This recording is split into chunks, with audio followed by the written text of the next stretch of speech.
Bonjour. Donc on va continuer à parler du dihybridisme, c'est la suite de la dernière séance. Et je fais juste un petit récapitulatif en parlant du dihybridisme avec indépendance génétique. On avait dit que lorsqu'il y a indépendance génétique, l'analyse de spores en vrac montre que les spores combinés ont le même nombre que les spores parentaux. Et lorsqu'on fait l'analyse d'asques, on trouve que les asques des types parentaux ont le même nombre que les asques des types recombinés. Ça, c'est lorsqu'il y a l'indépendance génétique. Et on avait dit que dans ce cas, les deux gènes, soit ils sont situés sur le même chromosome, et donc il y a liaison physique, soit ils sont situés sur deux chromosomes différents, et dans ce cas, il y a indépendance physique. Alors maintenant, on va parler du dihybridisme avec liaison génétique. Alors, il y a liaison génétique entre deux gènes.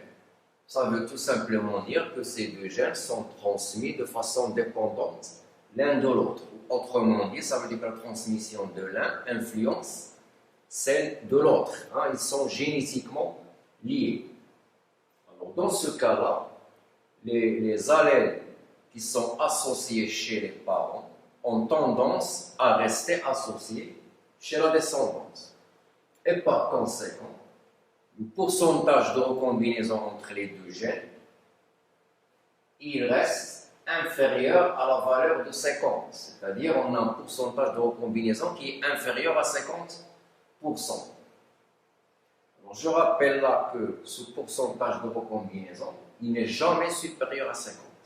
Il est toujours inférieur ou égal à 50. S'il est inférieur à 50, c'est un cas de liaison génétique. S'il est égal à 50, c'est le cas de l'indépendance génétique. Alors bien sûr, quand il y a liaison génétique, ça veut dire que les deux gènes sont situés sur le même chromosome. Donc quand il y a liaison génétique, il y a automatiquement liaison physique.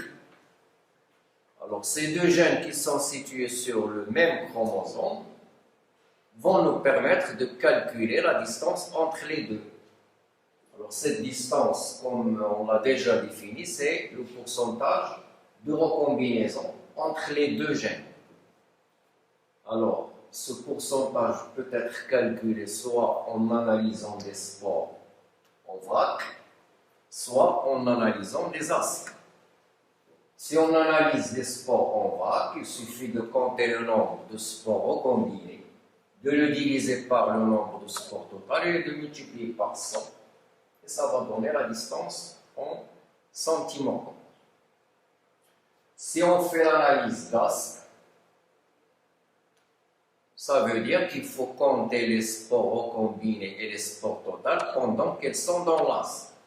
Et puisqu'on a trois types d'asques, on obtient les asques des types parentaux, les asques des types recombinés et les tétratypes.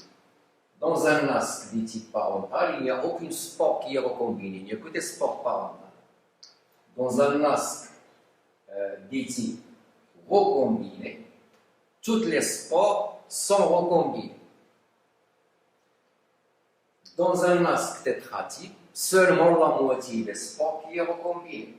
Donc, ce pourcentage de recombinaison deviendra, c'est les deux types parentaux multipliés par 0, puisqu'il n'y a aucune spore recombinée, plus le nombre d'asques des types recombinés multiplié par 8, puisque toutes les spores sont recombinées, plus les tétratypes multipliés par 4, puisqu'il y a seulement la moitié qui est recombinée, qu'on divise par le total d'asques fois 8. Chaque asque, quel que soit son type, il contient 8 spores. Donc c'est le total d'asques fois 8 pour avoir le total de spores, qu'on multiplie par 100. Alors si on divise le tout par 8, on trouvera cette formule. La distance entre les deux gènes, et donc le nombre d'asques des types recombinés, plus le nombre d'asques tétratypes divisé par 2 sur le total d'asques fois 100. Et ça va nous donner la distance centimorgans. Alors, qu'on fasse l'analyse de sport ou l'analyse d'asque, dans les deux cas, on doit trouver toujours la même distance dans une expérience donnée. On a ici un petit exemple. Alors, on va prendre toujours des spores parentales, des souches parentales, pardon, qui sont d'une part A plus B plus et l'autre part AB. Alors, on a ici la descendance de spores en vrac et ici la descendance de spores d'asque. Alors, on peut calculer la distance en utilisant les deux types d'analyse. Ici, vous avez les effectifs correspondant à chaque type de sport, qui soit parental ou recombiné. Par exemple, ici pour le phénotype A plus B plus qui est parental, on a un effectif de 396 sports, 404 sports qui sont A, B, donc c'est aussi un phénotype parental, 102 qui sont A plus B, 98 qui sont AB plus 1. Donc ce sont des sports recombinés. La distance sera donc la somme des deux types recombinés, c'est 102 plus 98, divisé par le total qui est 2000, multiplié par 100, et ça va donner une valeur de 20 centimorgans. Quand on fait l'analyse d'asque, pour ce même croisement toujours, on a obtenu dans cet exemple les trois types d'asque, les types parentaux, les types recombinés et tétratypes, avec des effectifs respectivement de 70, 10 et 20. Donc si on applique cette formule, celle-là, du type recombiné plus tétratype sur 2, sur le total d'asque fois 100, on va obtenir donc 10 plus 20 divisé par 2 sur 100 fois 100, ça va donner 20 centimorgans. Alors c'est très important à noter que quand on étudie la relation entre deux gènes, donc quand on calcule la distance entre deux gènes, cette distance peut être calculée par analyse de sport en vrac, par analyse d'asque ordonnée et par analyse d'asque désordonnée. Les trois types d'analyse permettent de calculer la distance entre deux gènes. Contrairement à ce qu'on a dit en parlant de la distance entre le gène et le centromère, on a dit que cette distance entre le gène et le centromère ne peut être calculée que par analyse d'asque ordonnée. Alors je rappelle juste ici une petite remarque, c'est que je dis, quand je parle de A plus B plus AB, A plus B, je dis soit phénotype parentaux, soit phénotype recombiné. Alors c'est la même chose si je dis génotype parentaux ou recombinés. Pourquoi? Parce qu'on est chez un organisme haploïde et donc le phénotype reflète le génotype. Donc dire phénotype ou génotype, c'est exactement la même chose. Contrairement chez les diploïdes, le phénotype ne reflète pas forcément le génotype. Alors je reviens à cette question d'indépendance génétique. On a dit qu'il y a indépendance génétique lorsque le pourcentage de recombinaison est égal à 50%. Alors,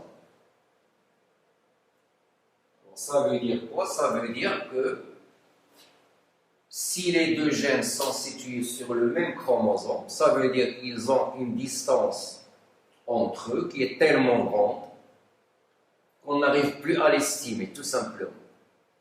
Et donc, on tombe dans 50% de recombinaison. Alors, pour ce type de gènes qui sont génétiquement indépendants mais physiquement liés, pour essayer d'estimer la distance entre les deux, on est obligé de choisir un marqueur. Un marqueur, donc je vais ici représenter le groupe d'allèles A+, AA+, et BB+. Cette distance nous donne un pourcentage de recombinaison qui est égal à 50%. Alors c'est peut-être 50 centimorgans, c'est peut-être 60 centimorgans, pas le savoir. Pour le savoir, il faut choisir un marqueur qui n'est rien d'autre qu'un troisième gène situé entre les deux. Ce troisième gène va nous permettre de travailler sur deux segments plus petits, de façon à être deux fois dans le cas de la liaison génétique. Et donc, on va pouvoir estimer cette distance. Quand on additionne ce troisième gène, on n'est plus dans le dihybridisme, mais on se retrouve dans le cas de trihybridisme.